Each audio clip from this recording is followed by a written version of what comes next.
All learners are requested to mark their attendance using LMS portal.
Please wait, the class will begin within the 5 minutes.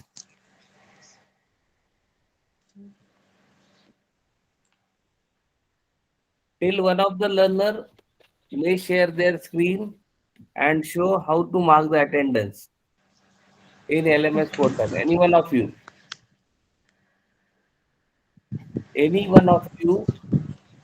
please share your screen and show other learners how to mark the attendance.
Hello, everyone.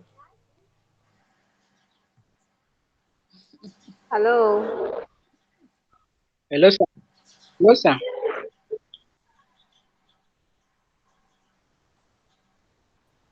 Have everybody get how to mark the attendance?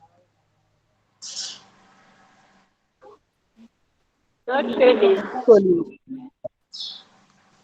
Yes, We we used have it marked that. yesterday, but today we can't mark our attendance.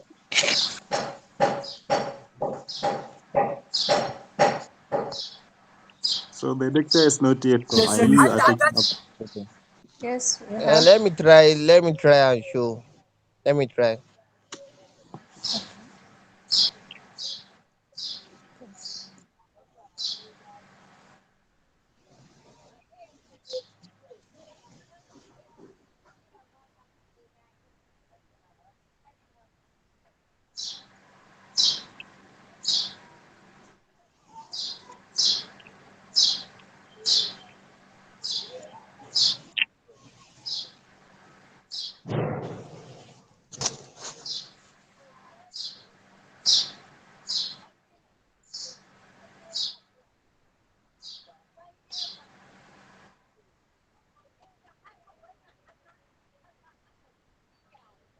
First of all, you log in.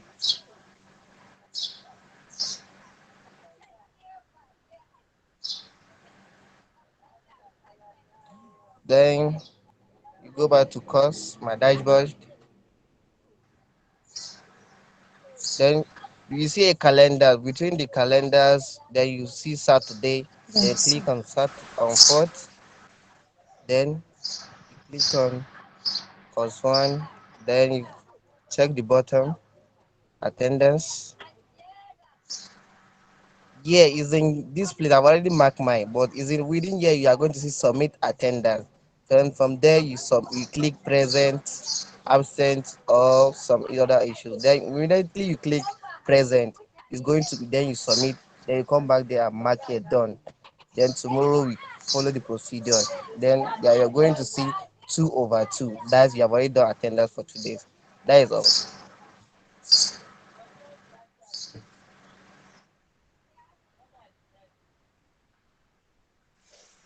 Have everybody get it? No, please, will you please share it again? Yes, What I do you get say? it. Thank you again. I can't hear you. I wasn't available when you demonstrated. Will Show you it mind please again. do it again? Okay, I will do it again. Once again, I will do it again. If I go to your email portal, let me log out. Let me come back again.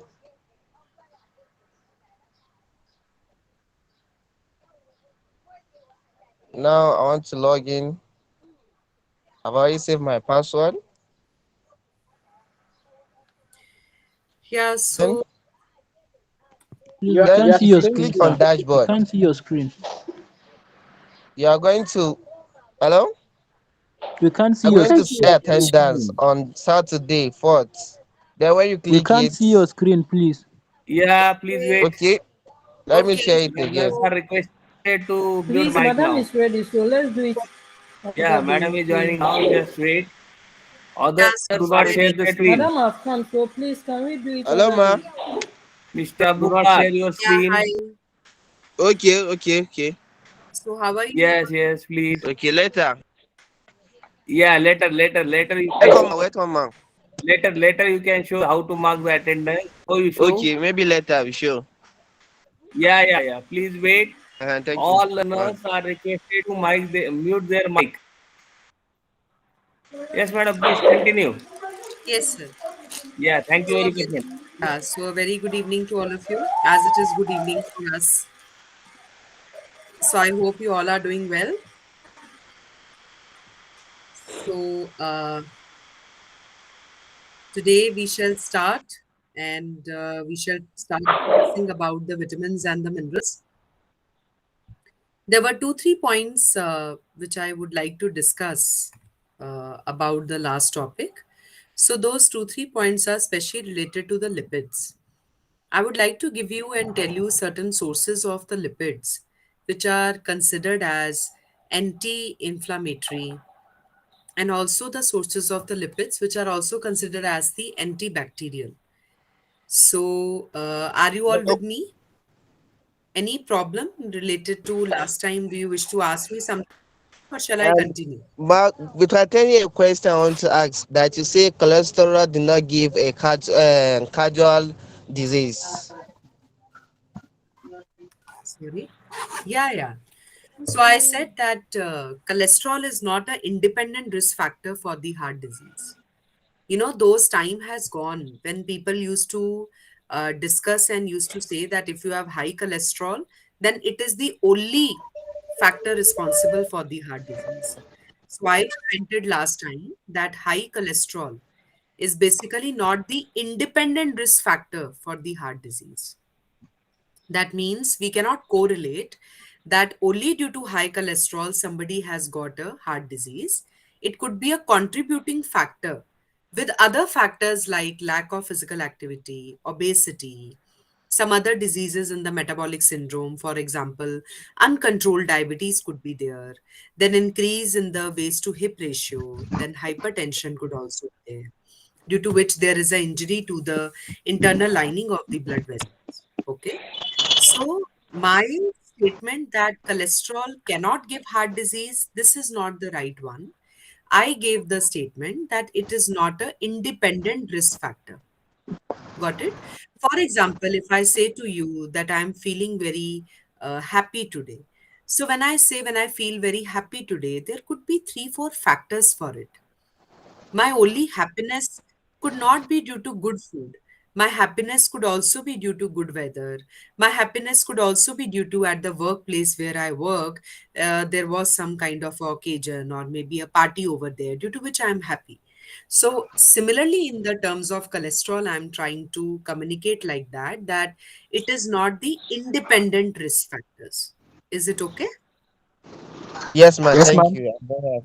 All right. So with that, I would like to also give you a note of certain thing that is called as that anti-inflammatory factor. We all have seen fats in a very different kind of a scene. Like how do we see fats? We see fats that they can make some person obese, or maybe they are not that much good for health. That is how everybody comments that you should be lowering down fats in the diet. And I guess we had a couple of discussions on that, that fats are a nutrient and they should never be linked with the amount of food. Whenever somebody is obese, you are gonna reduce the fats in the diets. No, because they are the nutrient. It's very important to look for the quality of the fat and the quantity. Could you all please keep yourself on mute? Good Could you, afternoon, ma. could you My please question here mute is yourself? you discuss us about lipid, ectomorph, mesomorph, and endomorph. So I need more light about it. Okay, so let me complete what I'm saying right now. Then probably I will answer your question. Okay. Okay. So I'm saying that there are a lot of these sources of the fats. For example, flax seeds we discussed last time. Then walnuts are there. Then apart from that, like we discussed about the coconut as well. So these are the few factors or these are the few sources which are also considered as anti-inflammatory and antibacterial role. So what I'm meaning to say, so whenever you consume these type of sources in the diet, so wherever there is a wound or maybe there is a inflammation, so these sources of fats they are very helpful as an anti-inflammatory and antifungal. But this statement does not mean that you can eat fried foods in coconut oil, or maybe you can eat, Hello. any amount of these type of. Please, Bashir and Yakelu should off their mic, please, to mute themselves. Yeah, I also feel that you all should be muting yourself. I'll be answering your questions, but till that time, there is no requirement that you unmute. Please mute yourself.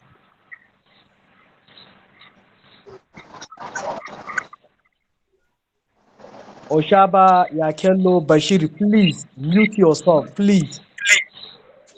Okay. I say last week you discussed us about lipid. Mr. Bashir, please So up your mic, essence. please. Mute yourself. Later you ask your question. Okay.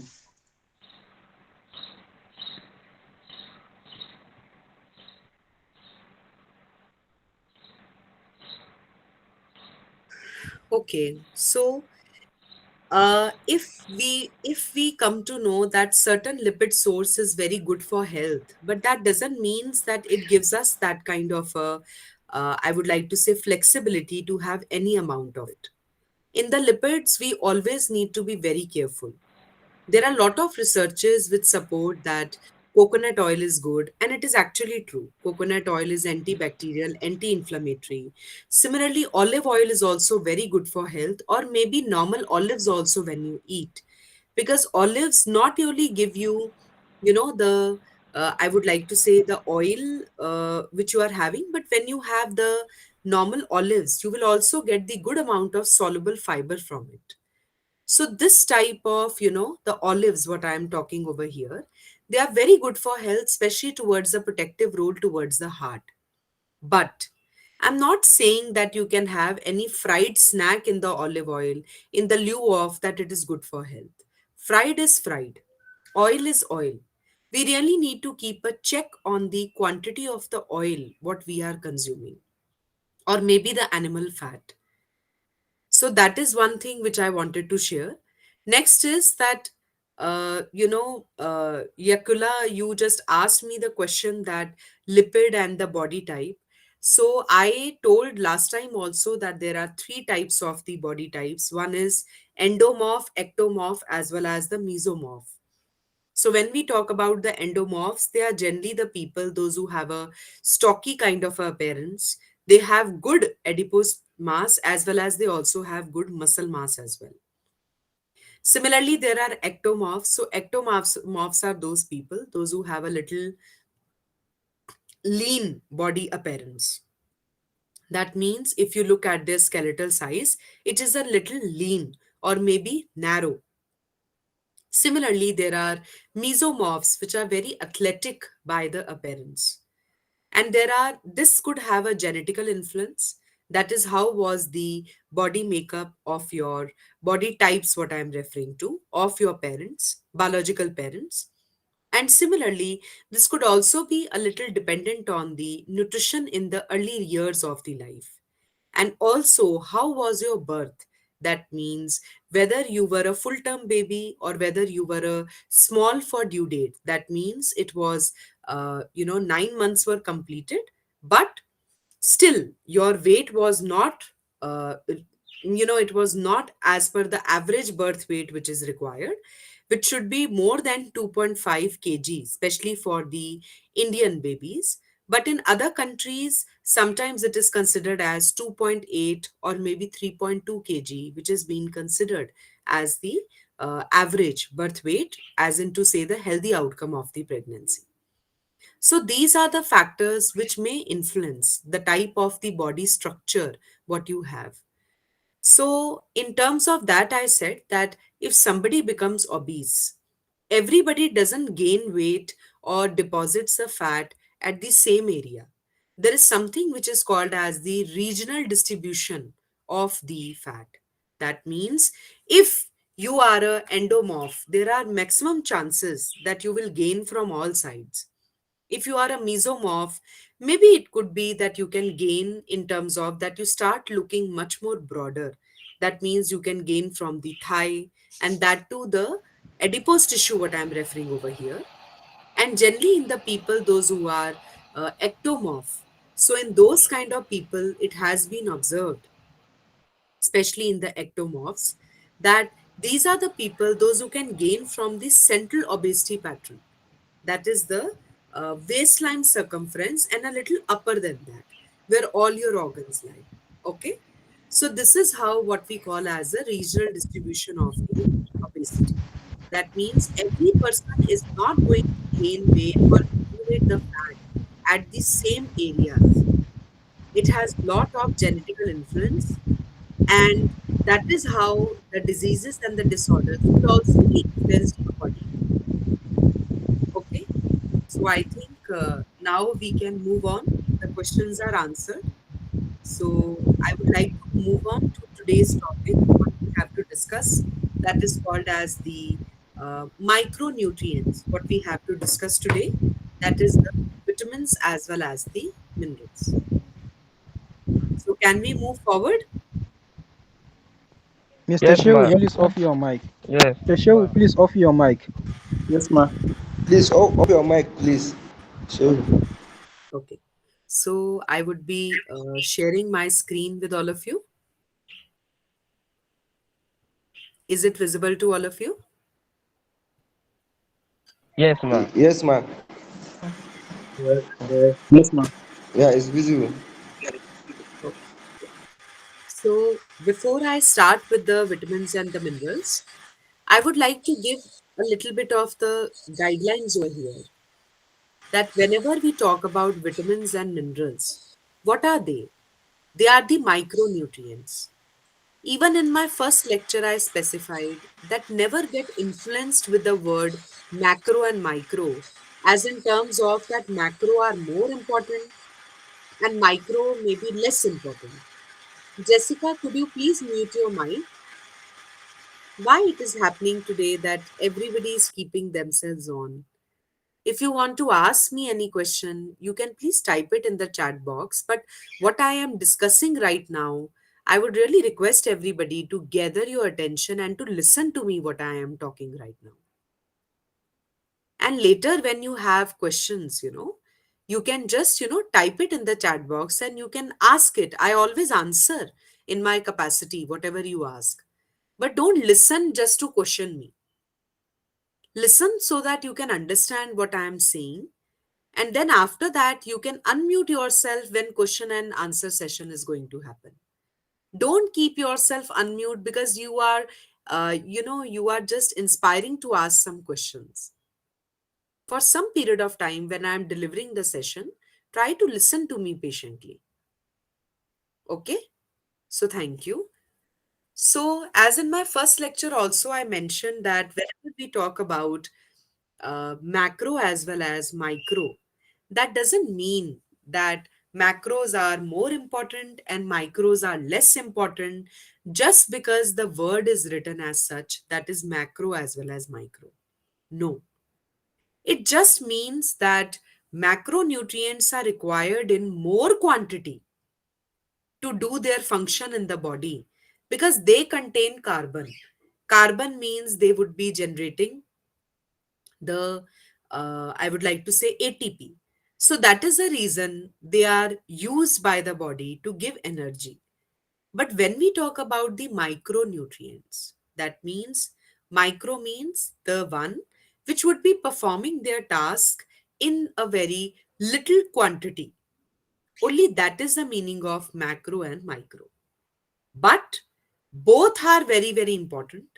We cannot say that calcium is less important and carbohydrates are more important. No, because carbohydrates, if they give you energy, calcium is something which is basically going to, I would like to say it is going to contribute in the bone mineralization.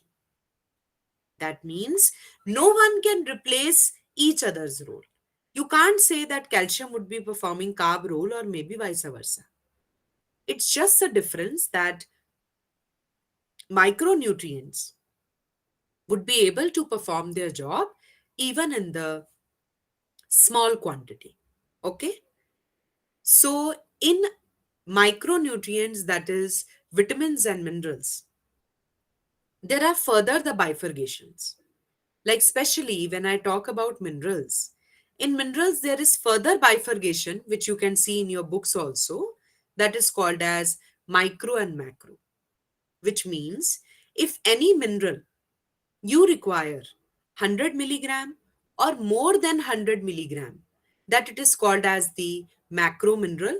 In minerals, it is the bifurcation. And if there is any mineral which is required less than 100 milligram, so it falls into the category of the, I would like to say, micro mineral. And there are certain minerals which are just required 1 or maybe less than 1 milligram. So they are called as trace, or maybe I would like to say the minerals which are required in the micrograms. Got it? So, what did I say? I said that we have vitamins and minerals, which, as per the nutritional classification, they are called as micro minerals. But in the minerals, there is further classification as macro, micro, as well as trace, which is totally dependent on the amount what they are required. Like calcium is a macro mineral. Why? Because the RDA, that is recommended dietary allowances, that is what is the amount of calcium what an adult should be consuming, it is basically near to 1000, I would like to say 1000 to 1200 milligrams per day. So if you are pregnant, it can go till 1200 milligram per day. And if some lady is lactational, so it can come near to about 1400 milligram per day. So as you can observe that this RDA, that is recommended dietary allowance, is more than 100 milligram. That's why it falls under category of macro. Similarly, micro are those which are required less than 100 milligram. A very common example I would like to give over here is iron. Iron is hardly required 22 to 28 milligrams per day. But now I ask you one question. Could iron replace the job of calcium, or can calcium replace the job of iron? I'm very sure the answer would be no. Isn't that is true? Benita, you answer me. You're right, ma. Okay. Benita, Neither very can replace any man.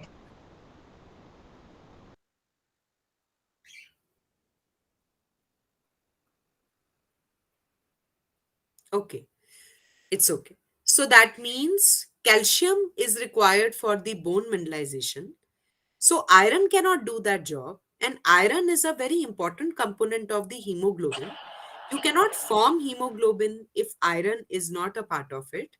So here we get an answer that we should never judge any nutrient on the names of macro, micro, trace. No, we should just be understanding that they can do their job even in the slightest or smallest of the quantity.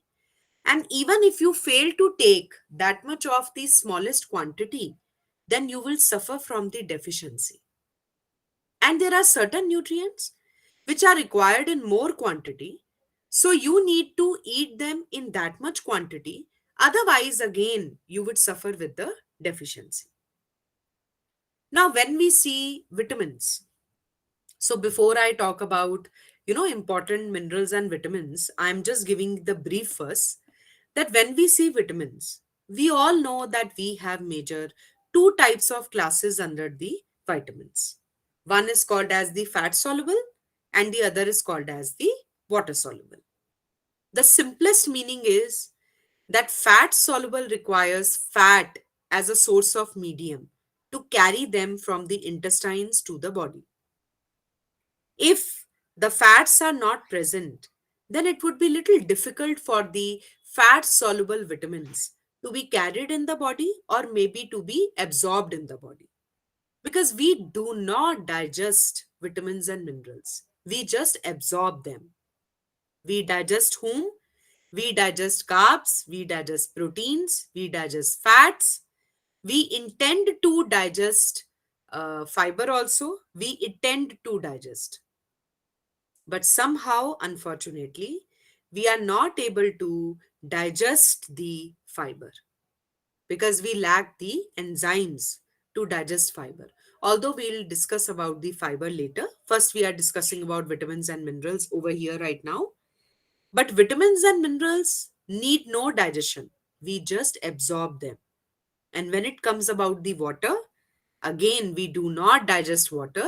We basically absorb the water because water is a fluid and it contains minerals. So we just absorb them. Absorb water, I mean to say. So again, getting back to vitamins and minerals, here I was talking about the vitamins first, that we have fat soluble as well as water soluble. So the water soluble are those which require water to carry. So it's little easy to absorb water soluble vitamins, but since they require water, to absorb, so that is how we won't be able to store them, because we excrete water from our body every day. We excrete it in the form of sweat, we excrete it in the form of the urine, we excrete it in the form of, I would like to say, the bowel movement. So we basically excrete it every day. That means we must also be excreting water soluble vitamins every day, even if we don't want to, because they require water to be carried. So whenever we are losing water from our body, they are also getting lost in that process. But when we talk about fat soluble, fat soluble are those which have a condition that we require fats for the absorption. But since fats you can never lose in sweat, you can never excrete fat in your urine, you can never excrete fat just like that in your bowel movement. We can burn fat, but we cannot excrete. I cannot say like that I'm eating a fried food and I will drink more amount of water and my fat will come out in my urine. No. If you eat more fats and you don't burn them, then they are stored in our body as an accumulation or maybe extra energy reserve. And if you do not take care of that reserve, you start building up such extra energy reserve. Then, after some period of time, you can gain weight, and that is how you can become obese as well. In the olden days, obesity was not occurring. The major reason for that is that people used to, I would like to say, eat properly, and they used to be physically very active. So that was the reason that obesity was not occurring. But just look at today. We are eating more, or rather more junk food and processed food, high sodium food, high sugar food, fiber free kind of a food. All these bakery items, they don't contain fiber, but we do not burn them properly. That is the reason obesity is present in each and every country and in each and every household. So, here, the fat soluble vitamins, which I was saying, they get stored in our body, which is a good thing. So, you do not need, I would like to say, to worry about that they would be lost in the urine or maybe sweat, but you need to take them daily, and that too in the required quantity. That's what we say as RDA, that is recommended dietary allowance. That is the amount which needs to be consumed every day. So in your DNHE books, you would be finding that what quantity of each and every vitamin is required. You need to take it in that kind of, uh, yeah, I would be sharing my screen. So you need to take that much of quantity every day so that smooth functioning is, I would like to say, carried out in the body. So now let us have a look on all these vitamins and minerals, what I am talking. So what are they? They are the very much important. So, the question can come in your minds that if they do not give energy, then why do we need them? We need them because we cannot, uh, first is that we cannot synthesize them in our body, so we need to have it from outside sources. Second is that we need to be very very particular that they are required in the energy metabolism reaction. Like, if you want that your glucose should be converted into ATP, that is energy, so you continuously need certain vitamins and you continuously need the vitamins like zinc, chromium, and magnesium. They are very important for carbohydrate metabolism. If some person is deficient in zinc, chromium, and magnesium, then it can really harm their insulin functioning as well as the carbohydrate metabolism. Similarly, vitamin B1, which we call as thiamine, it participates in the energy metabolism reaction by synthesizing a cofactor which is called as thiamine pyrophosphate. Similarly, riboflavin, which is vitamin B2, It participates in the energy metabolism reaction, that too the nucleic acid as well as the protein metabolism reaction, by synthesizing the cofactor which are called as FMN, that is flavomononucleotide, and FAD, that is flavoadenine nucleotide. Similarly, there is, I would like to say, niacin, that is B3. These all must be mentioned in your DNHE books. You do not need to worry about it. I'm just saying all these things so that I can convince you all, put this in the mind of all you people, that, if you eat food, there is a journey of a food from being going from your mouth and then getting converted to energy that we call as ATP. So in that journey, you really require lot of compounds. You require lot of supporter nutrients. And one of the biggest supporting nutrients are vitamins as well as minerals. Is it clear? Yes, ma'am. Okay. Yes, ma'am. So Something. they are very important for protection, for health, proper growth. They cannot be synthesized by the body. So you should be taking it from outside sources like diet, maybe the bacteria of, from the bacteria or rumen of certain animals, like we drink milk. So whenever we are drinking milk, so whatever is the feed of that animal, whatever the feed was there given to that cattle, accordingly, the vitamins and minerals would be coming into the milk of that cattle. Like we talk about breastfeeding, if five women are doing the breastfeeding, so out of them, we cannot say that every woman is, the milk of every woman is actually same. No, because if the feed is, if the food is different, what they are eating, maybe one woman belongs to India, the other woman belongs to Nigeria, the third woman belongs to US, the another woman can belong to UK or maybe Australia. So according to where you are living, so your feed could be dependent on that, because the milk is actually a mixture of the nutrients, the vitamins, minerals, lactose, protein, carbohydrates, everything what I'm meaning to say, and even fatty acids. So here I'm trying to say that whenever we are taking the vitamins and minerals and we are depending on milk for it, so you need to be very clear. The feed of the animal is actually going to decide the quality or maybe the quantum of the vitamins and minerals in that. Similarly, the quality of the soil. Can you say the cauliflower, what you get here in your country, and the cauliflower what I am getting in my country would be exactly the same in terms of the minerals and vitamins? I would like to say no, because the soil quality, could be different. Like there are certain parts in our world where black soil is there, which is highly rich in iron, to be very very precise. And similarly, there are certain other patches where red type of the the soil is available, which is very highly rich in phosphorus for that matter. So, what I'm meaning to say, for vitamins and minerals, there is an agenda that is going on now, that is save the soil, sustainability. Why everybody is concentrating on that? Save the coastal areas, save the soil. Why?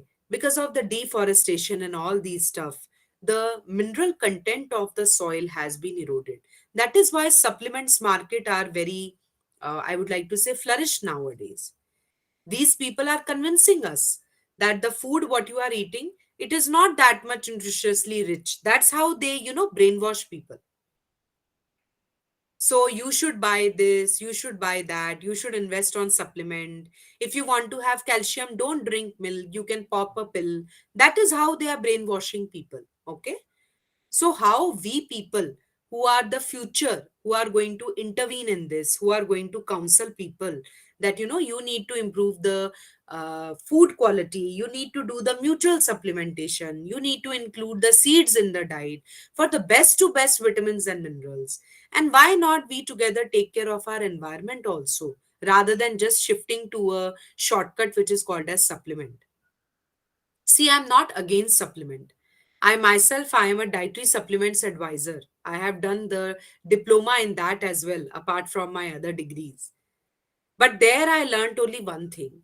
Supplements should only be given if it is really required. We should not give supplements as a kind of a shortcut. that let it be, don't eat food, just have supplements. That is something which is not right. Okay. So here I was explaining that only, that sun, as we all know, vitamin D, UV, that is ultraviolet radiations, they are very important when they fall on your skin. So they get converted into a bioactive compound, which is called as cholecalciferol, that is 1,2,5 dihydroxycholecalciferol, which a layman actually says it as a vitamin D3. So we all know that sun doesn't has vitamin D directly.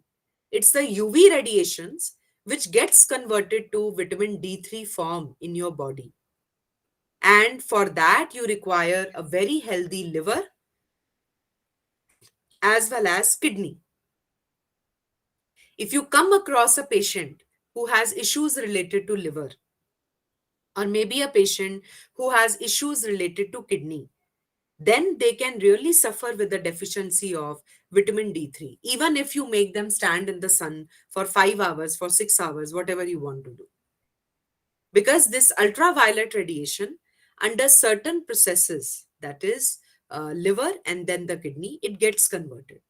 So here in this topic, I'm trying to do some value addition, which may be present in your books or maybe not, but I really request you, whatever you find as a value addition, please keep on writing.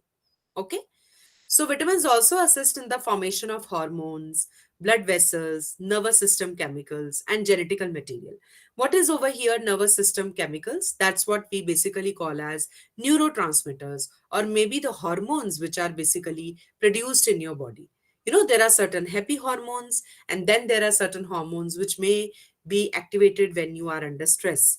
But in the path physiologically, if you see the formation of these hormones, you really require vitamins and also the minerals in that process. So they can act as catalysts. Catalyst means to speed up some kind of a reaction. And they are also required, in the enzymatic functions. Without enzymes, many of the reactions, they cannot occur. So whenever we talk about the digestion as a process, which is totally done by the enzymes only, so these enzymes also require vitamins and minerals, and minerals and vitamins require the good role of the enzymes so that they could be absorbed. So it is just like a hand in hand kind of a process. So when we talk about the composition of the vitamins, as I said, either there are fat solubles as ADEK, or as they are water solubles, that is totally the B group, and the vitamin C. Like here, there is an image which I have tried to do. Okay.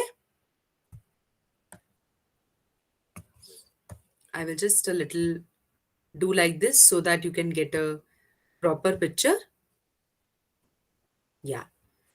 So here there is a list which I have created of all the vitamins, as well as of all the vitamins, whether fat or maybe water soluble, and what is the role that they are doing in the body, and also what is the kind of the deficiency which could be associated with it. But I have given it in a very gist form. But when you are going to read your diploma, that is the DNHE, these books, you would be finding that a very clear cut and a very exaggerate kind of explanation is given. So you can refer to those books. What today I'm going to talk, I'm going to do some value addition, which are the new researches, in this field. Is it okay? Are we on the same platform? Yes, Yes, ma. ma'am. We are with you, ma. Okay, okay. Yeah. So, Mustafa, I just shared last time also that when my lectures would be over for these ones, so definitely, I am going to share these, whatever the docket I have made, I will share it with you. Okay, you do not worry. And the books, that is DNHE, they basically, have much more matter as compared to what I am saying. But I feel my job is to do the value addition also more with the basics. So that's what I'm trying to do. So which I'm going to tell you right now, and you all can write it, in your copies or maybe wherever, notepads like that. Okay. uh, you should help us repeat it so that we should write it. Okay, okay, so now I'm saying whatever the value addition I'm going to give you, you please write it down. Is it okay? Plus, you are also going to get the recordings of these sessions. So do not panic. Once you get the recording sessions, if you are not able to write or maybe not able to catch up with anything in terms of written notes, then probably you can listen to the recording and then write again. Okay? All right. So, Yes, uh, yes, yes. So here, just give me 1 second. I need to on the light. Please give me 1 second.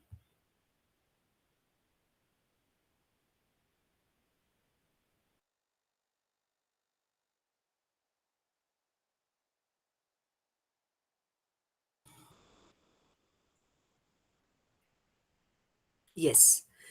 So, when we see, I would start with the fat soluble vitamins first, and then we will talk about the water soluble. I would only be talking about those vitamins where there are certain additional researches which you should be knowing about. Okay. So, in the fat soluble vitamins, if I have to discuss, so the first one I would like to say vitamin A. We all know as a basic thing. Now I would be enlarging it. Yeah. So we all know as a basic thing that they are very important for healthy eyes. But people generally confuse it that if somebody's eyesight goes weak, they always say that, it is all because of watching TV or doing this and that is why you have got a specs. Like I am also wearing a specs. Why I am wearing a specs? Maybe because of the kind of the job what I am doing. That is, teaching and then correction. And in the COVID, we all were sitting in front of the laptop because the classes were happening like that. And even I was also delivering like that, what we call as the increase in the screen timing. So, due to this, there has been some kind of stress on my optic nerves. And due to that, unfortunately, there was a weakness which was detected. And the natural lens in my eye, they were not able to make the sharp images which it has to make. Now, due to this, I went to an ophthalmologist. The ophthalmologist said that you need XYZ number of glasses. And if you wear that, the vision would be sharp. That means no blur vision. Whatever the image has to be there, that would be sharp and the things would be okay. But now I am vitamin A deficient. Then what is the problem that can happen? Vitamin A is basically required for the proper functioning of the pupil as well as the retina. Even if my eyesight is weak due to increase in screen timing, I do not see two images. When I wear the specs, I'm able to see proper images. That is one image only. But when you are vitamin A deficient, the problem is much more beyond what you can imagine. It could be night blindness. It could be color blindness. What is night blindness? That is the moment, the sun sets and the timing of the day changes. So at that point of time, there is some problem. In general, people, what happens? We on the tube light and we are able to see. But in such kind of people, with the artificial light also, they are not able to see clearly. No lens is able to correct this kind of a problem. That is the meaning of the word night blindness. And slowly and steadily, if it is not diagnosed at a right stage, what is the right stage? Within 5 years of age. I'm talking about a child. If within 5 years of age it is not been diagnosed and it is not been handled properly, then it could actually lead to partial or maybe complete blindness in a patient. So, how this hierarchy carry forward? That if a mother is deficient in vitamin A, then the fetus, that is the new life, could also have problem related to, the normalcy in the eye structure. If your vision, because of increase in screen timing, your optic muscle fibers have become weak. It is not vitamin A deficiency like that. Like, for example, when I overdo the work with my right hand, it may happen that I develop swelling or maybe inflammation in my hand. Are you understanding my point? Yes, we are with you. Yes, So, ma'am. when I say night blindness, Yes, ma'am. it is something to do with the anatomical and the physiological functioning of the eye. What is this? Weak. It was a little weak. The ophthalmologist or the optician is correcting it with the help of the lens, and the things are okay. But when I talk about night blindness, color blindness, no specs or no, these, what shall I say, these lenses, artificial lenses are going to correct it.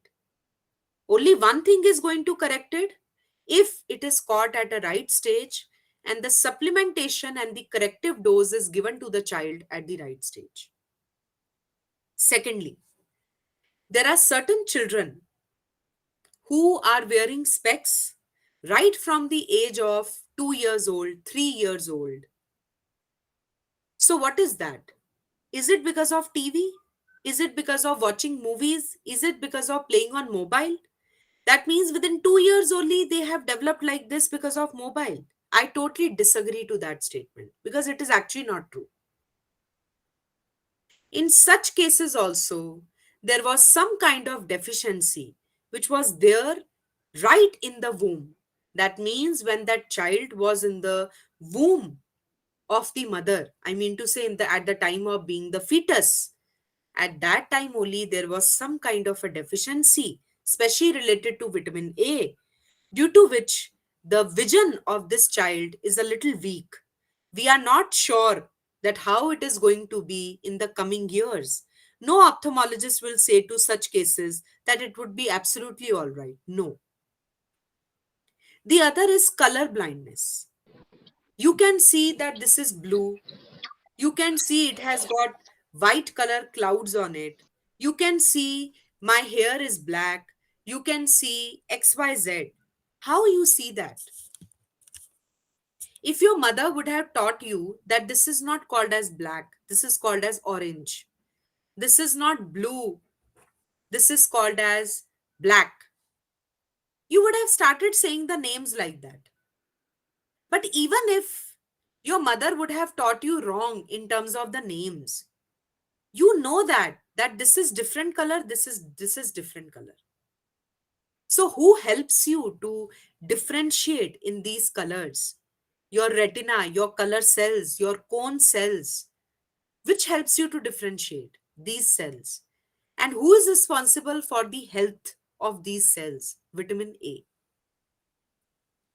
So, if you are suffering from vitamin A deficiency, there are very bright chances that maybe this color and that color doesn't look different to your eyes.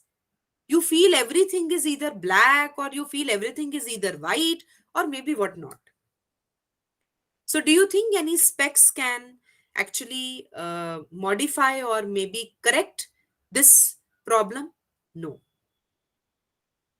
Only the vitamin A supplement, and that too, if it is caught at a right stage, I'm repeating this again and again, would be only able to reverse this kind of a situation. What is a very less known factor about vitamin A is that it is very important for bone, for skin. It acts like a, you know, barrier for the infections, and it is a very strong immune system, and it acts like an antioxidant. We all know that the water soluble form of vitamin A is carotene, beta carotene. Retinol is the fat soluble form, and the water soluble form is beta carotene, which is basically found in all the fruits and vegetables. Secondly, vitamin A is very important for the formation of epithelial lining. I want all of you to please write it down. Vitamin A is very important for the formation of epithelium lining. If you want, I can type in the chat box. Yes, ma. Yes, ma. Please type.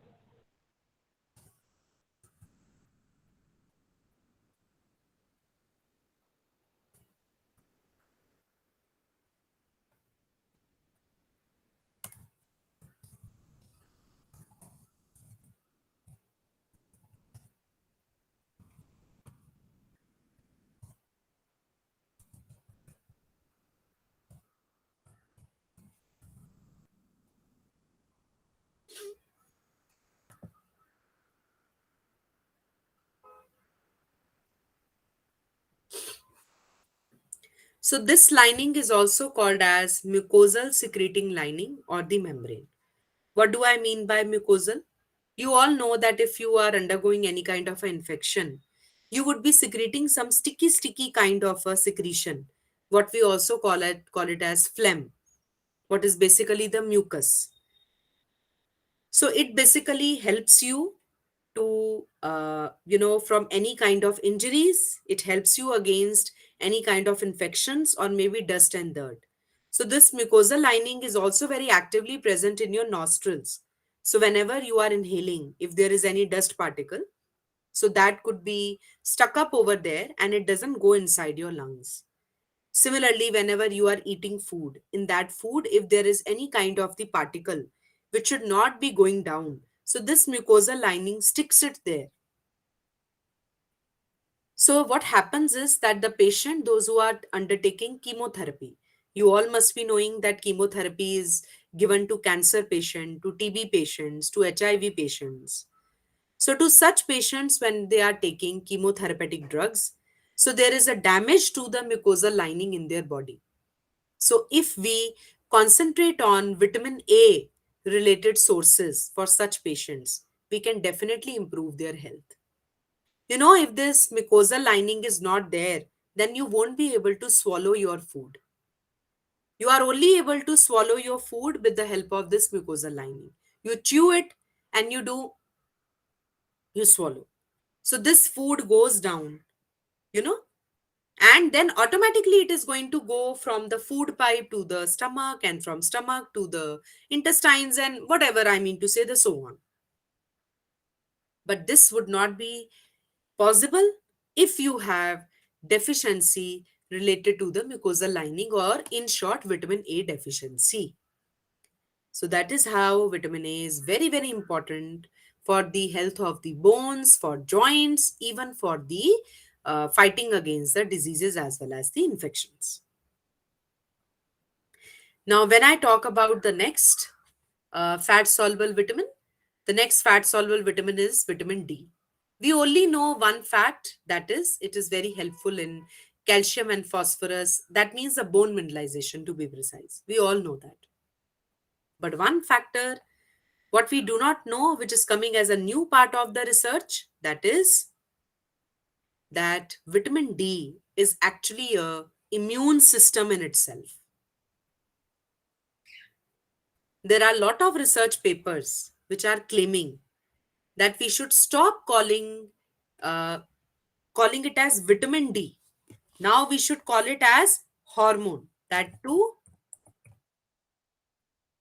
calcitriol, which is the bioactive form of vitamin D, that we should be calling it as hormone. A hormone which is potential of making some changes in the body. A hormone which is potential of giving the immunity in the body. Vitamin D is very, very important to prevent the tumor formation. It is anti-tumor forming agent. It will never allow the tumor to be formed inside the body. That is how we can also call it that it is a protection against the cancer. That it helps to basically protect the body from the cancer cells to multiply. What I'm meaning to say, let me explain it in detail. Like if in your genetics, cancer is present, although there are so many reasons to get cancer, some are proven and some are not proven. And as of today, apart from genetics, lot of times we are not able to understand what could be the major potential reason for getting the cancer. But when I talk about genetics, what do I mean? That my parents had or my one parent had, and there are very high chances that I am carrying that gene with me. So if I indulge myself to these kind of the lifestyle habits, like lack of sleep, increase in screen timings, inflammation in the body like obesity, smoking, alcohol consumption or abuse of alcohol, smoking, maybe some kind of a drug abuse, or maybe being in a very pollutant kind of an environment, then what would happen? this cancer gene would get a chance to get multiplied in my body. Generally, when cell division is taking place, we say nucleus is the brain of the cell because it is very powerful, which would be controlling the unnecessary cell division. Sorry. But what happens in such cases? In such cases, when you give this kind of an environment, this kind of an environment, as in the terms of when such kind of things are happening, that means that nucleus is not able to perform its job properly. Why? Because you are on certain kind of pollutants and you are basically consuming or doing alcohol abuse or smoking, what I explained just now. Then this cancer gene would be starting multiplying. It would be starting to express itself. So, what is the piece of advice? One piece of advice which you all must be giving in different types of cancer, or you must be knowing, is also not to do alcohol abuse, smoking, we should not be doing, we should not be obese, we should try to lead a healthy lifestyle. There is one more element which I am trying to add up over here, that is called as vitamin D. Vitamin D acts as a protection against the cancer cells. Either cancer is happening due to genetics or maybe due to any other reason which you are not able to understand. But vitamin D helps as a protection. So you do not need to wait till the time cancer happens. It is basically that vitamin D is like a immune system. It helps you to fight against any kind of odds because it has a dominating role in nucleic acid formations and the cell division kind of process.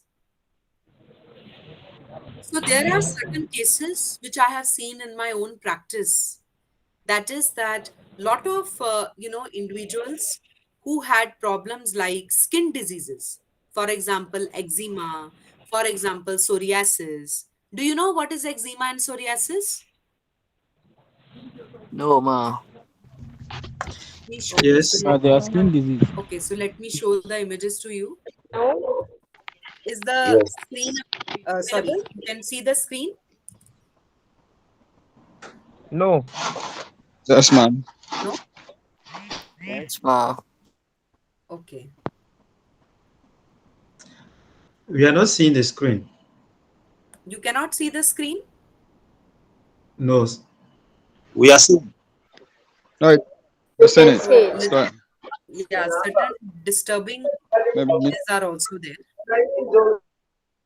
But I would like to stop here to show the image. They look a little okay to be seen. Okay, so some are saying they are not able to see the screen. So I think I have to share again.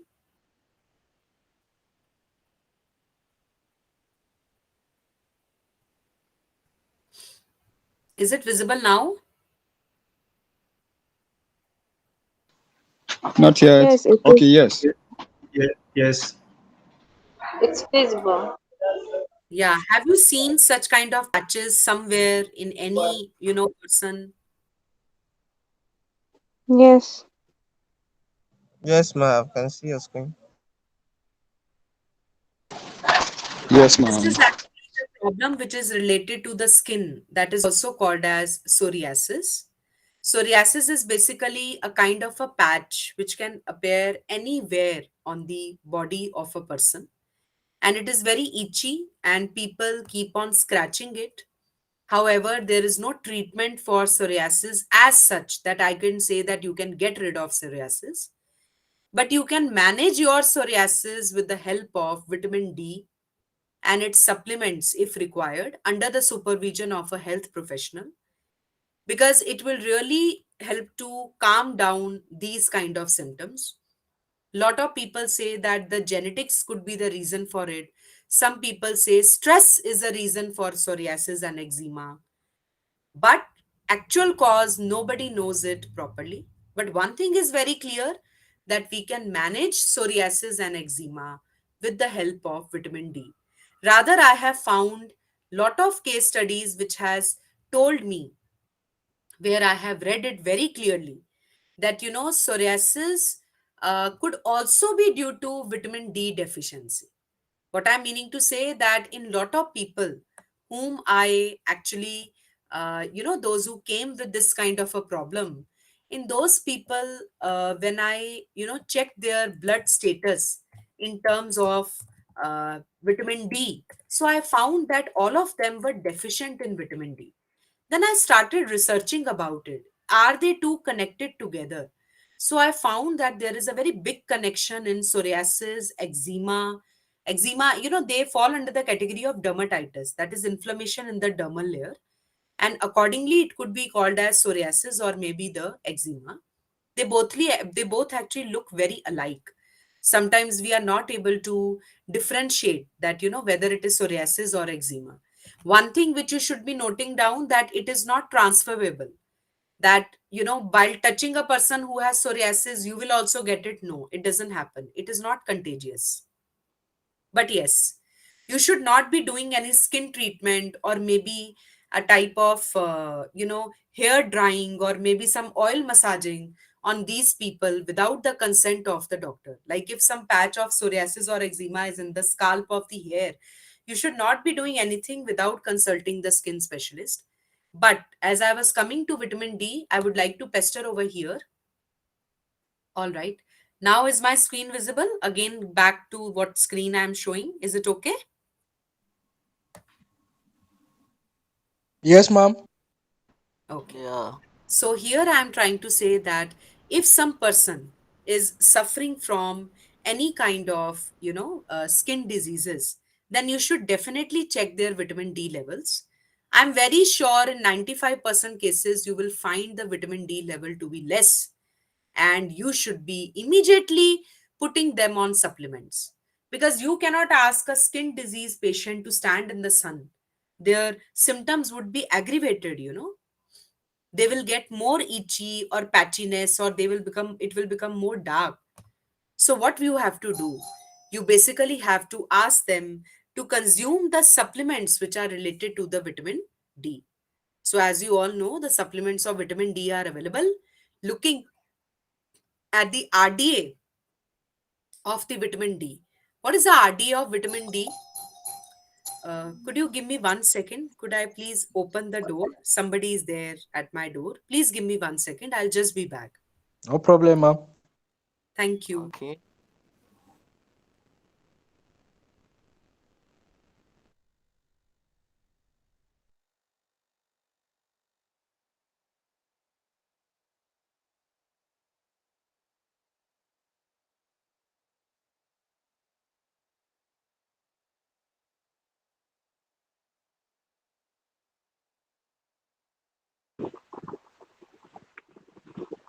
Good day, everyone. I just want to make some clarification. In case if you are not seeing the screen visible, just put your hand and zoom it. You will see it clearly. Just try to put your hand and drag your screen. You will see it clearly. Thank you very much.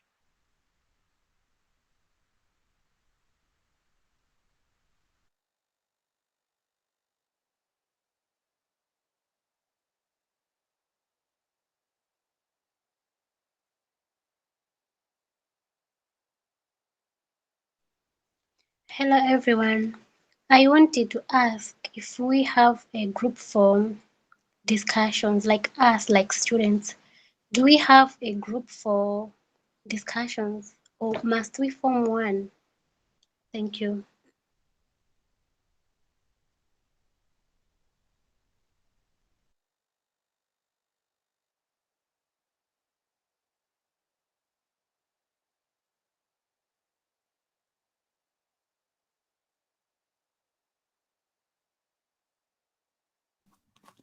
Yeah, I think we have one. So you drop your line, your number, they will add you.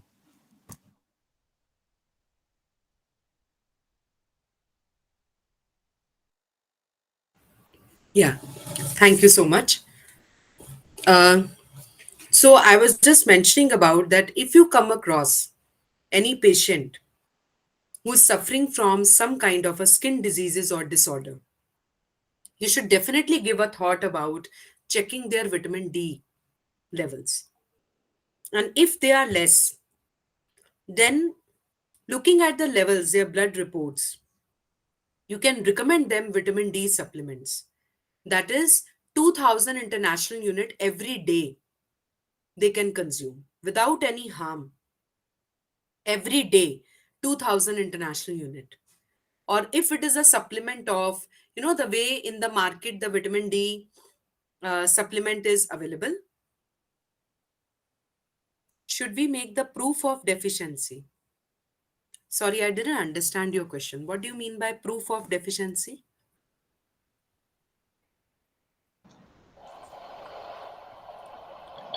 Should we, for instance, test for the quantity of vitamin D in the blood and make sure that it's not in adequate quantity before supplementing? Yeah, yeah, of Uh, course. The basic rule of supplement is that first you need to check, otherwise, toxicity can occur. That's what I'm saying again and again. That henceforth, if you see any person suffering from eczema or psoriasis, you should see the angle what is the vitamin D status in their blood or the body. And if it is less, okay. and if it is less, then you should be recommending vitamin D as a therapy. And you will find very good benefits because I have treated patients with psoriasis and eczema with vitamin D therapy. And I have got very excellent results with my patient. Not only me, even my all dietitians community group. And it's not about what I feel. It is now proven in lot of researches that vitamin D is excellent management for the skin diseases. Is it okay?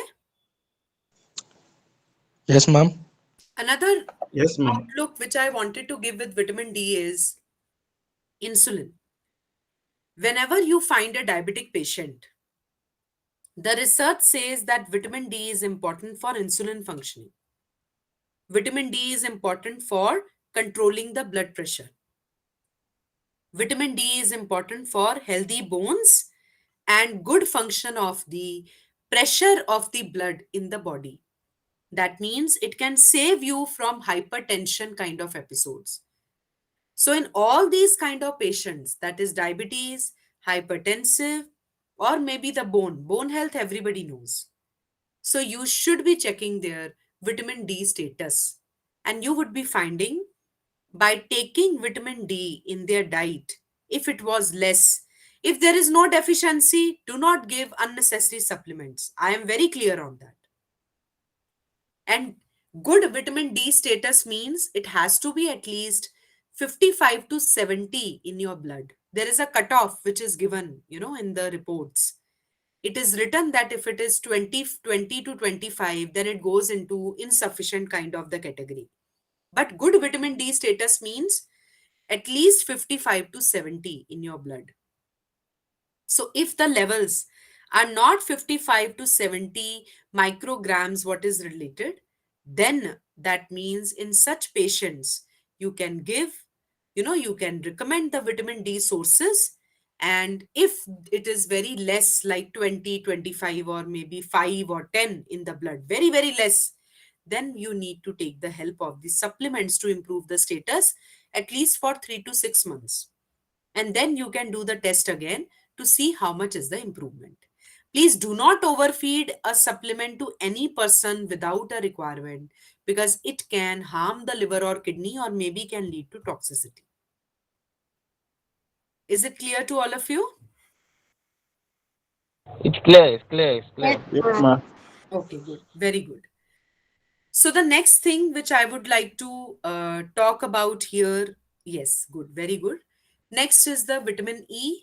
Vitamin E is the one which is an antioxidant, which is very much required for the smooth muscle development, for the nerves function.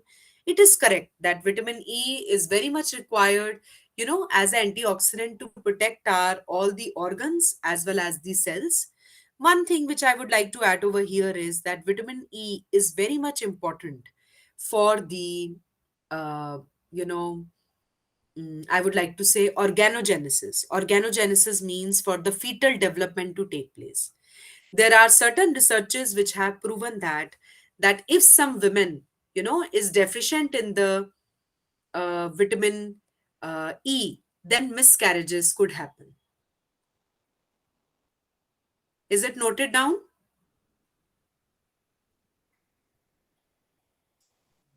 No, ma. No. Shall I repeat again? Yes, ma'am. Yes. Yes, ma'am. I said that vitamin E. Okay, I will type it. I think that would be better.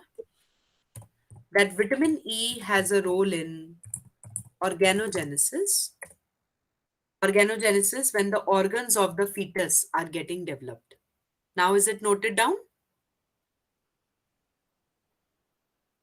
Yes, ma. So, the deficiency of Yes, the ma'am. vitamin E. So, the deficiency of the vitamin E can actually lead to, I would like to say, the miscarriages. It would lead to miscarriages.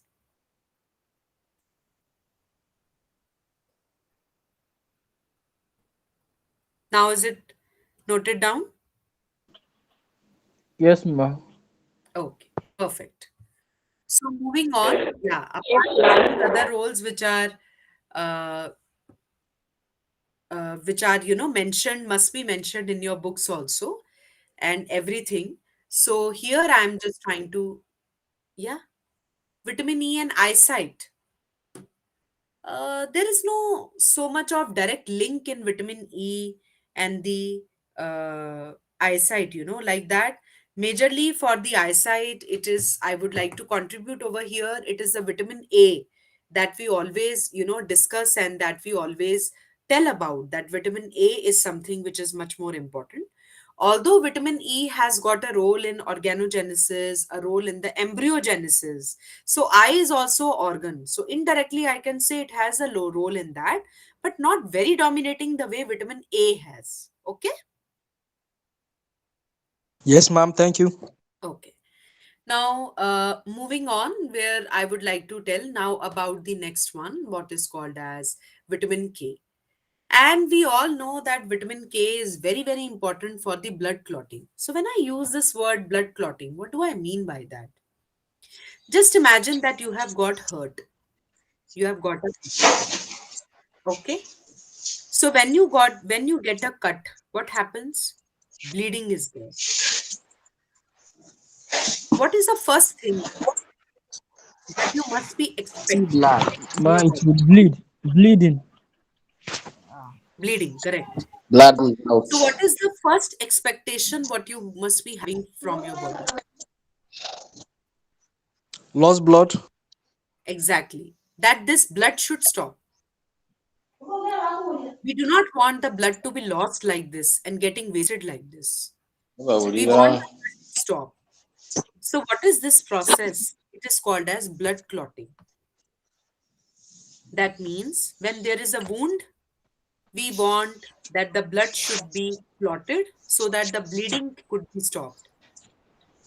Because if there is a loss of blood from the body, excessive loss of blood from the body, then organs can fail and a patient may lose his or her life as well. So who helps in the blood clotting? It is the vitamin A, it is the calcium, okay, and it is the calcium, and plus it is also the I would like to say the liver, good health of the liver, which is required for vitamin K, or maybe perhaps for the blood to clot. Now we get vitamin K from the green leafy vegetables. Green leafy vegetables are actually, I want to say, the excellent sources of vitamin K. But there are so many other sources. That means we can produce vitamin K from our body only, inside our body.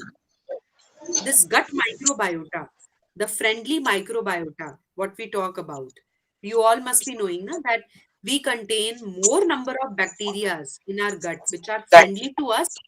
And if we do not take care of your diet, then maybe some unhealthy bacteria can also grow, which can disturb and give us the problems like problems in digestion, which can give us the problems like acidity, which can give us the problems which are, related to, I would like to say, bowel movement, inflammatory bowel diseases, and whatnot. So, Our gut microbiota is very important for the synthesis of the vitamin K in our body. So, when vitamin K is basically produced in our body with the help of the gut microbiota, it can help in the performance of the blood clotting. But directly also, we can get vitamin K from outside sources like green leafy vegetables. Now, in certain patients, like diabetic patients, in certain patients like who are consuming antibiotics, or maybe the patients who are consuming some kind of drugs like hypertensive drugs, there are very bright chances that there is a damage to their gut microbiota, or maybe there are changes in their gut microbiota composition, due to which they can suffer with vitamin K deficiency. And when you suffer with vitamin K deficiency, your blood clotting time can increase. That means if I clot my blood in 20 seconds, you may clot your blood in 40 seconds. And if I'm a diabetic patient, then I may clot my blood in, I would like to say, maybe 1 minute. But could you imagine the kind of the bleeding which must have happened in that 1 minute, because of the delay in the clotting of the blood? So, one reason in the diabetes to have, or in the diabetic patient to have slow wound healing and slow and more bleeding is also the vitamin K deficiency. So, this is the new value addition which I'm telling you in relation to the diabetic patient, in relation to the liver patients, because in whole of the mechanism of the blood clotting, you also require a healthy liver. It's just not that you require I mean to say, good gut microbiota, because it produces vitamin K. But what about the other clotting factors which are produced by the liver? So if some patient has, liver related issues, then also there are very high chances that they will suffer from the blood clotting issue. Okay. Our blood should be clotted only whenever bleeding is there. Okay.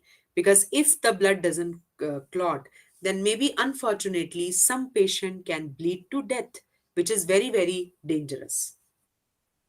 Is it clear to everyone? No, ma. Actually, Ma. clear, ma. It is clear. Okay. Bashir, is it not clear to you? Yes, ma. Should I be repeating this again? Yes, ma. Okay. I just said that in the process of the blood clotting, Bashir, you require vitamin K, you require calcium, and you also require certain factors which are produced by the liver. So, I am just meaning to say, if you come across a patient who is suffering from liver diseases, you should be thinking about the factor of giving good amount of vitamin K to those patients, especially in the form of the green leafy vegetables, because they are the one which can have problems related to the blood clotting. Similarly, a diabetic patient who is consuming so many medications can also suffer with the problem which is related to the blood clotting, because gut microbiota is required for the synthesis of vitamin K. So, due to so many medications, or maybe if somebody is consuming antibiotics, your gut health could be disturbed, due to which you can have deficiency in the vitamin K. Now, is it clear? So, in diabetic patients and liver diseases patient, you need to be excessively, I mean to say, you need to be a little more conscious, you know, more conscious regarding the vitamin K related foods. Now, one of you have asked me the question, does excessive of eating green leafy vegetable? So, my answer is no. One thing is, excessive means what? Even if you eat the green leafy vegetables 3 times in a day, they contain so much of fiber that 80% of the green leafy vegetables, they are wasted in the bowel movement only. So never ever this is going to happen, that even if you eat green leafy vegetable for 6 times in a day, so you will get more blood clotting. No, not at all. Okay. But one thing you need to remember, that is called as the patients who are on this, you may write down. The patients who are on blood thinners. Why they would be on blood thinners? Because they may have clots inside their body, due to which a doctor has put them on blood thinners. So, in those patients, you need to avoid sources or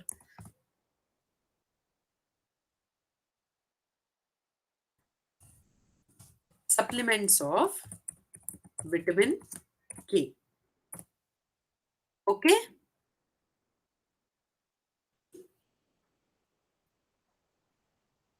Is it okay?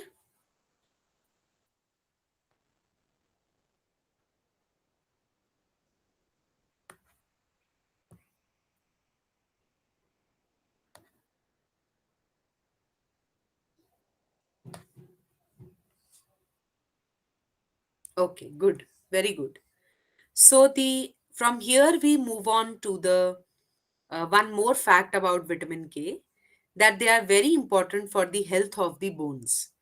Till now, we always remember vitamin D and its role in the bone, but few of us know that even who are blood thinners. Okay, fine. I'll explain you about blood thinners also. Give me 1 minute, please. Let me complete what I was saying.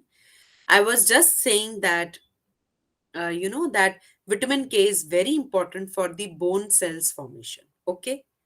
Now you are asking me that what are blood thinners? Blood thinners are actually the kind of the medications which are given to the patient, especially who are vulnerable for heart diseases and those who are obese and can suffer from the heart diseases. You all know when there is a clot in the blood, then people also suffer from heart attack. So these are the kind of the medications which are called as blood thinners, which try to break up these kind of clots in the blood so that a patient could be saved from the heart attack.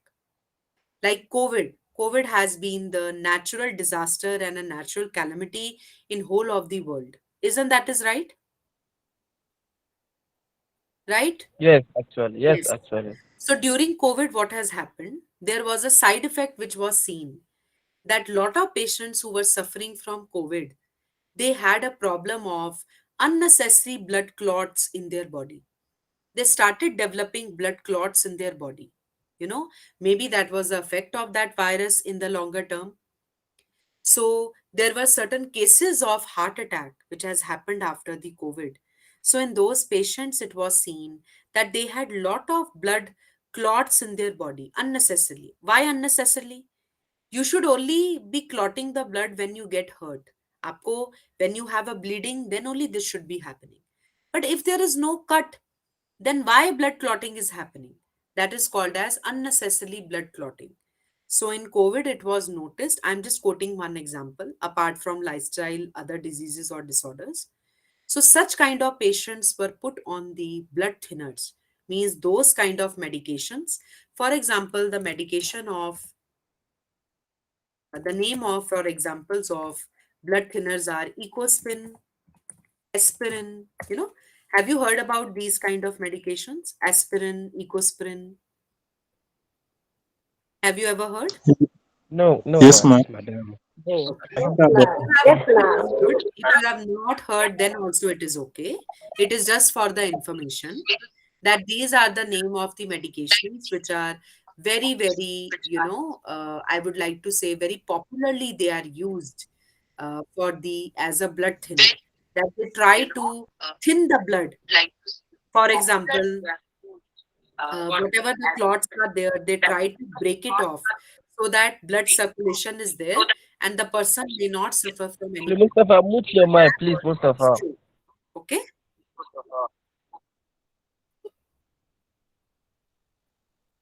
Yeah, they are also given for the BP patient, but here I would like to correct you.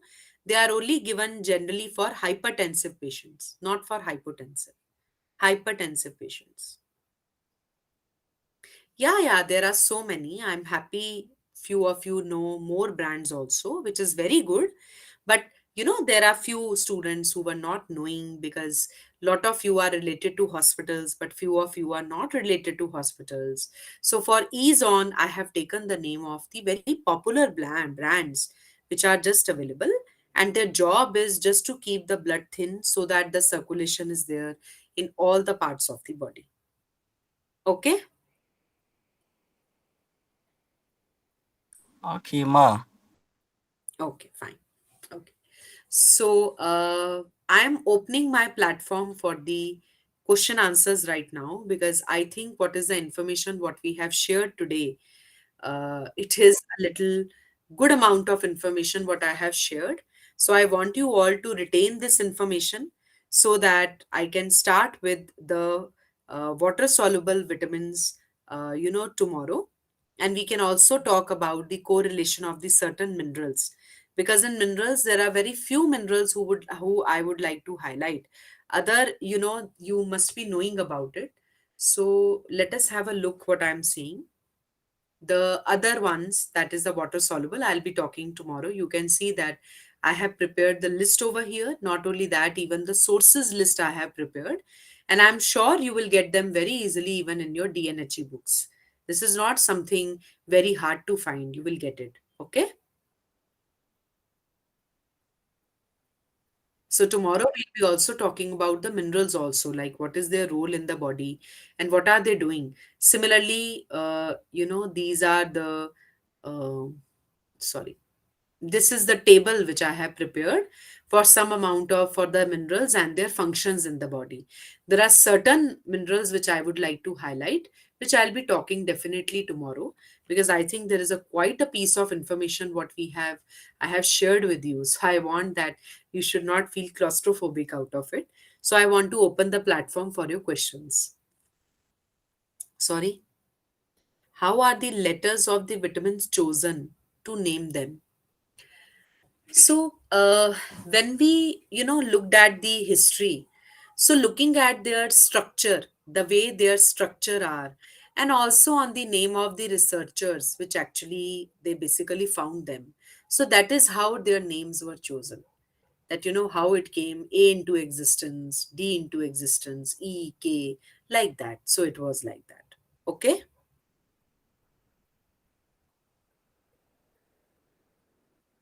Any other question? Ma, ma, Yeah. so I want to ask a question. Yeah, please. But the question is pertaining nutrition because of the question. I want to ask a question. Can I ask, ma? In my community, there is a issue here that I'm arguing with one of a nursing mother. She said that she can't give her infant water except feeding her with a milk only. I said that that is not good, but I want to ask, what is the reason that a nursing mother cannot give a child a water and feeding her with milk? I'm sorry, your question is not that much clear to me. Could you type it in the chat box? Would you be comfortable doing it? Okay, no problem. Yeah, please do that. So, Okay, the ma'am, my question what I question here can is, read over here is, a sign of deficiency of vitamin D in the body. sorry, what kind of deficiency? Okay. So, the deficiency due to vitamin D could be first is related to the bone health. Like there could be problems that are called as rickets in children, and then osteomalacia. It could be there in an adults. Okay. So this is the kind of the deficiency which can actually occur. And apart from this, there could be problems related to blood pressure. As I told you, that vitamin D deficiency or vitamin D is also responsible as a kind of, maintaining the blood pressure in the body. So if there is a deficiency, it could lead to problems like uh, imbalance in the blood pressure. The another problem could be weak immunity system, could be there due to vitamin D deficiency. And the another problem which could be there due to vitamin D deficiency could be something that is like clinical depression. You may feel that I don't know what is wrong with me, but my mood is not uplifted. So even this kind of a problem could also be there. So in such kind of a patient, if somebody is giving you these kind of a symptoms, then you should definitely check for the vitamin D levels in their blood. Is it okay? Yes, ma. Thank you. The question another which is asked from me to me is, how does the body excrete fat soluble vitamins? So the first thing is that, if the food, what you eat, so there is some kind of a problem which is related to the digestion as well as the absorption process in the human, due to the problems, for example, autoimmune disorders, or there could be the problems, for example, IBD, inflammatory bowel diseases. So there are chances that a patient is excreting the fat soluble vitamins, and that too in the bowel. The another is that we need to keep on giving the fat soluble vitamins as per the RDA, because once the body uses it, you can have deficiency because of the more requirement. Okay. The another problem could be if somebody develops a problem which is called as malabsorption of the fats inside the body. Then when the fats are getting lost in the stool, so then with them even the fat soluble vitamins could also be lost. Okay. Okay, so the next question, I can see lot many questions. So let me answer them one by one. Uh, what do they use in making of the vitamin D supplement? So if you are talking to me about the pharmacological supplement, so the formula of vitamin D3 is 1,2,5 dihydroxycholecalciferol. So this is the structure which could be, cloned in the pharmacological labs. They prepare it as a chemically one and they can just give it. But if you want vitamin D in the natural form, then it is found in the cod liver oil, that is the fish oil of the animal. Even you also find vitamin D in the milk of the, I would like to say, the animal which has been exposed to the sun. Okay, so this is how it is there. Next question is, why nursing mom is giving a child milk only without water? Yeah, because when we talk about milk, milk is a complete food, especially for an infant till 6 years of age, till 6 months of age. I'm sorry. Uh, till 1 year or maybe till 2 years, the organs are still reaching to its functional capacity. Until 6 months of age, that is in an infant, the organs are not fully developed. So they cannot tolerate cereals, they cannot tolerate fruits and vegetables. So, milk is a complete food because it contains protein, carbs, fats, vitamins, minerals, and also water. So, there is no need of giving any other water, plain water to an infant, because milk is nothing but a water with the solute of lactose, amino acids, fatty acids, vitamin, minerals, like that. Okay. Next is how arthritis is related to vitamin D. As I told you, vitamin D deficiency can lead to inflammatory response in the body. I cannot say that vitamin D deficiency leads to arthritis. This cannot work outrightly like that, because vitamin D is not an independent factor for causing somebody arthritis, that to deficiency. But vitamin D could be used as a management kind of a compound to control the pain related to the arthritis, because vitamin D also acts as a pain reliever, or maybe it gives anti-inflammatory response. Next is, what are the indicators of lack of vitamin D? I think that I have already explained that if you get pain in the joints, that is rickets, osteomalacia, or if you suffer from something like clinical, you feel depression. Clinical depression, for example, as in terms of that you feel, I do not understand why I'm feeling low, why I'm feeling fatigue, why I'm feeling pain in the lower back, certain of these kind of things. So these could be related to the vitamin D deficiency. The another is, are fat soluble vitamins burned? So my straightforward answer is that we never burn fat soluble vitamins, because we do not burn them for energy.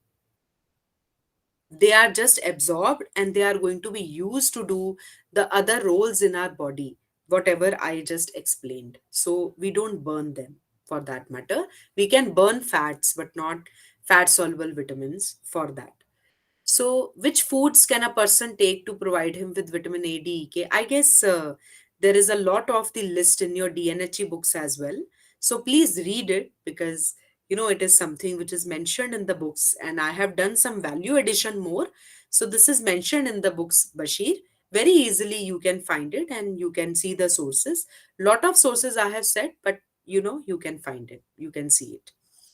The another thing, which one question I found, that could there be a toxicity related to vitamin E?